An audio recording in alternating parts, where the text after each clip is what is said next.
Welcome back, everyone, to This Week in Gaming. Are you going to say it? Say what? Go on, you know you want to say it. Go on. Okay. TWIG. Yes, TWIG indeed, and I have a great show for you today. I actually was reading some of the news on computerandvideogames.com, and I have too many articles, so I had to kind of pick the best ones, so you're only going to get the very best this week. Well, actually, you get the best every week, let's be honest. Aren't you going to say sorry for not doing a show last week, perhaps? Yes, you're right. I didn't do a show last week, and I apologise. There's been a few things happening. To cut a long story short, I've got a new job sorted out, and yeah, that's what I was trying to do in the last couple of weeks, so I was a bit busy, so many apologies for that. Anyways, here are the top headlines for this week in gaming. New GTA 5 details, 3 new trailers, and I've got some exclusive information in this video that tells you actually about character switching and other different things, so that'll be really interesting. New Call of Duty, well, we know there's going to be a new Call of Duty. It's called Call of Duty Ghosts, and I'm going to be discussing a little bit of that in this video as well. And a new Watchdogs trailer, which confirms the November 5th release date. We'll take a look at that as well in this video. On to the first article. Yeah, so first article. GTA 5, we've got some new details, we've got some new trailers. I've got some information about character switching, skill systems, all that good stuff. Take it away. So, following the release of 3 brand new GTA 5 trailers this week, press reviews of Rockstar's latest open world effort have gone live. So here are some of those key details for you guys. I'm just going to bullet point it for you just so that I get everything out there, and there's some really interesting information here. So basically, Rockstar claiming its goal was to create an ultimate open world. The transition between the 3 protagonists is smooth. The camera zooms out to a Google Earth type view, which I was reading a little while ago actually. The screen fills with static. The camera moves across the city and zooms back into your chosen character. So that sounds very interesting. The closer characters are, the quicker the transition. During missions where they're all together, it's instantaneous. Each character is rated in a series of skill categories: stamina, shooting, strength, stealth, flying, driving, mechanic, lung capacity. Each character has a special. Franklin is an adrenaline junkie and can slow down time while driving. Trevor has a frenzy mode where he does double damage, takes half damage, and has a unique melee attack. And Michael has his own version of bullet time. Specials are governed by a meter. It drains after use and recharges slowly. Other skill categories are shared and can be improved by completing missions, side missions, activities, and more. Trevor will always be the best pilot, Franklin will always be the best driver, but each can improve their proficiency a little. One of the skill categories is stealth, suggesting players will be able to take different approaches to missions. The wave physics are some of the best we've seen in any game this generation. Although weather wasn't shown, it's easy to see how they'd work in the game. Some boats will include gear such as wetsuit, flippers, and tanks for diving. An underwater ecosystem exists. So the sea is actually teeming with fish and sharks. Treasures can be found underwater, but NPCs will be looking for them too. GTA 5 rewards exploration. There you go, guys. There's no signposting underwater, so you'll have to find the treasure the hard way. Dives won't offer massive payoffs, but will help grease the wheels. The character selection wheel is split into 4 triangles: Franklin, Trevor, Michael, and your multiplayer character. It seems there's a closer relationship between single and multiplayer. Simply pressing down on the D-pad will drop the player in and out of multiplayer. Rockstar has said it will reveal more on multiplayer in the future as well.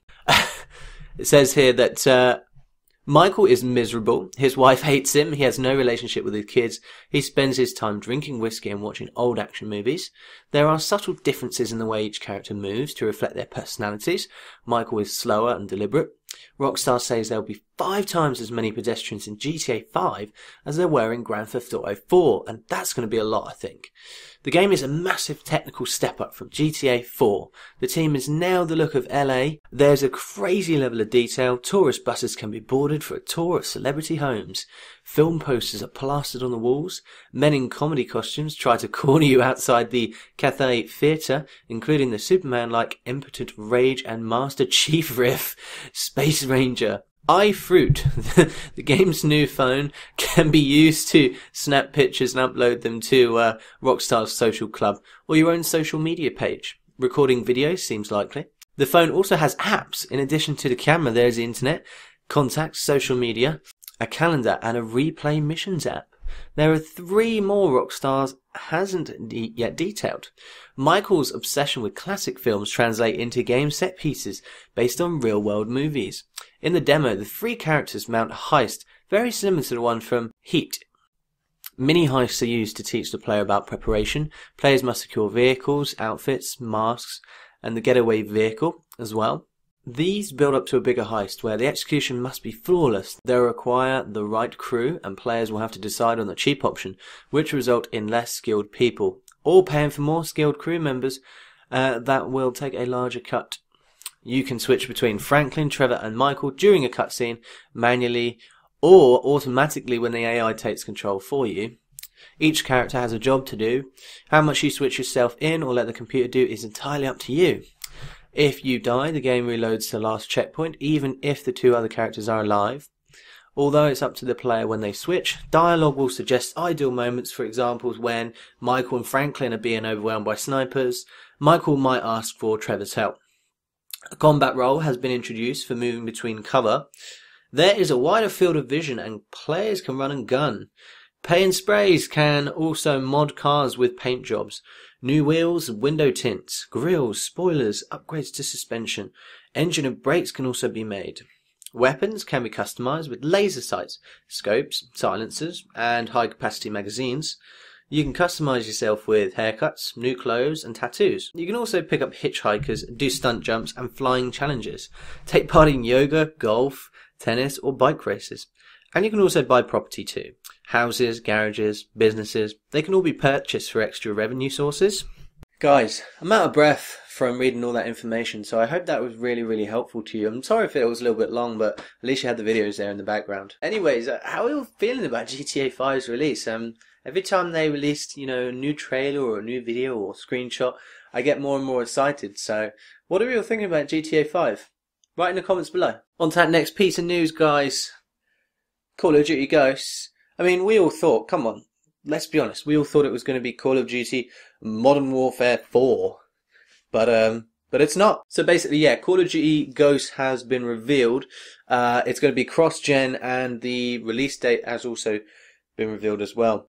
I'll take you into that story now. So yeah, following numerous leaks, Activision has officially revealed Call of Duty Ghosts. This year's entry in the blockbuster FPS series will be made by Infinity Ward and released in November. It's due to hit Xbox 360, PS3 and PC on November the 5th, and is also in development for next-gen consoles. Activision Publishing CEO Eric Hirschberg said, Infinity Ward set the gold standard for the first-person action for a generation, and they're going to do it again with Call of Duty Ghosts. Ghosts delivers an all-new story, all-new characters, an all-new Call of Duty world, all powered by a next-generation Call of Duty engine, which is a leap forward for the franchise. Infinity Ward is going to go all in to create the next gen of Call of Duty worthy for the world's greatest fans. Infinity Ward executive producer Mark Rubin added, Everyone was expecting us to make Modern Warfare 4, which would have been a safe thing to do, but we're not resting on our laurels. We saw the console transition as the perfect opportunity to start a new chapter for Call of Duty, so we're building a new sub-brand, a new engine, and a lot of new ideas and experiences for our players. We can't wait to share them with our community. Activision has also released the first Call of Duty Ghosts trailer, which promises to deliver an exclusive look at the game at the next-gen Xbox reveal event on May 21st. Major retailers are now taking Call of Duty Ghosts pre-orders. Hooray, Activision! They've stopped making Modern Warfare. I'm so happy. I'll be honest, Modern Warfare sucked. As soon as Modern Warfare 3 came out, it really sucked. And it was pandering towards little kids that shouldn't be playing the game in the first place, because if you're 10 years old, let's face it, you shouldn't be playing Call of Duty, but you will anyway because your parents let you. But enough. I know some of you kids play Call of Duty, and I'm not here to judge. Maybe you should judge your parents. I'm only joking. Don't worry about that. Don't hit that unsubscribe button just yet. I'm just saying that perhaps Call of Duty, the Modern Warfare franchise, was becoming just that, too franchisey. It was getting too big for its boots, and the last game rested on its laurels and didn't produce anything different to Modern Warfare 2. In fact, it went a step backwards in my opinion. The next game, one of the main things that it could do better is completely take out quickscoping, because it's not real and it's not realistic and it doesn't ever happen in real life. And also cross-map shotgun kills, I think they should take them out as well. Just a few little tidbits, but let me know what you think, what the new Call of Duty Ghosts should incorporate or take out from the previous Call of Duty franchises. But all I'm saying is they should make it more realistic. I'm not saying make a Battlefield game, I'm just saying make it more realistic and stop letting the kids cheat, throwing their bouncing betties everywhere and camping. Rant over. Yeah, write in the comments below. I'm done with my rant now. Story number 3. New Watch Dogs trailer confirms November release. You get me? Here's more on that story now. Yeah, so Watch Dogs trailer confirms November release. So, 4 collector's edition have also been announced as well. Ubisoft has confirmed that the much anticipated Watch Dogs will release on November 22nd in Europe and November 19th in North America for PS3, Xbox 360, Wii U and PC, and at launch on PS4. Along with the new trailer, the publisher has announced 4 different collector's editions for the open world title, each offering a variety of digital and physical bonuses. What I'm going to do, guys, is I'll give you a link to the article there so you can actually take a look and see what's available in some of these box sets, because there's quite a lot of information here and I don't want to have to read through all of it for you, so I'll include some information for you on that as well. What do you all think about Watch Dogs? Because I know myself, I'm pretty excited about that game coming out. It looks really interesting, something different, a new IP finally. Not necessarily something we haven't seen before, but there are a lot of elements in the game that are brand new. You know, the idea of phone hacking, the idea of using the environment around you to, well, it sounds like it's been done before, but maybe in different ways. Are you going to get Watch Dogs? Let us know in the comments below. I am planning on getting it, and I am planning on getting the PS4 as well. It's that time you've all been waiting for. It's chart time. Yeah, I'm going to go into it now.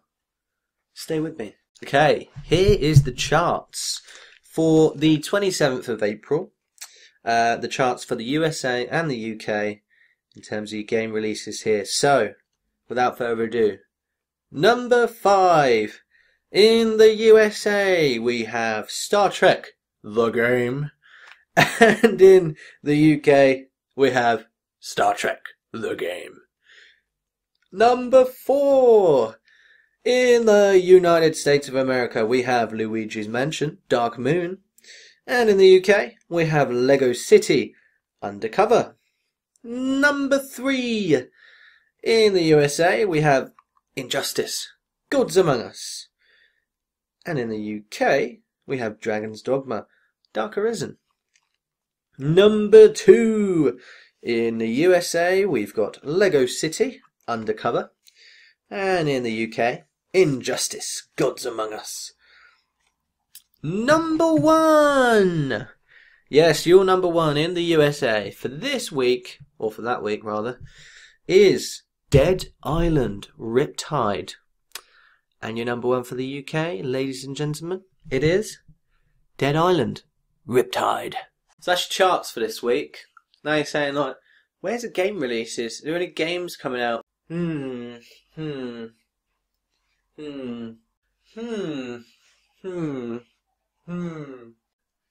No, there's no games. There's absolutely no games coming out next week. There's nothing. Nada. Nil. Zilch. Keep playing the games you got. There's some great games out. Go play them. Go pick up your controller right now and play. Well, actually, after you finish watching this video, of course. So that about wraps up for this week. And just to quickly remind you guys, I'm going to be starting doing some work with GamerCheese.com very, very soon. Possibly doing an article for the developers of an indie game called Go to Hell Dave. So I'm looking forward to that, and I'll let you know how it progresses. But anyway, thank you very much for watching this week's video. Am I forgetting something? High five? Oh yeah, yeah. High five!